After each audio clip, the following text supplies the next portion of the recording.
জাতীয় বিশ্ববিদ্যালয়ে গিয়েছিলাম। আমাদের একজন প্রাক্তন ছাত্র জনাব সিরাজ সাহেব, উনি ওখানে ট্রেজারার ছিলেন।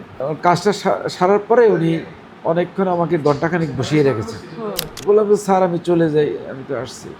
তো একটু বসেন করে সময় ক্ষেপণ করে পরে আমাকে প্রায় 1টা বাজিয়ে দিল। আমি একটু বিরক্ত বোধই করছিলাম যে বসে রয়েছি কেন এই অবস্থা। তো পরে দেখলাম যে উনি খাবার দাবার নিয়ে আসলো, কয় যে না আপনি খাওয়া দাওয়া করে যাবেন। আমি বললাম যে না আমি তো বাইরেও খেতে পারতাম। তো উনি একটা লাইন বলেছিলেন যে আপনি আমার স্যার না, কিন্তু আমার স্কুলের স্যার, সেই কারণে আপনি আমার স্যার।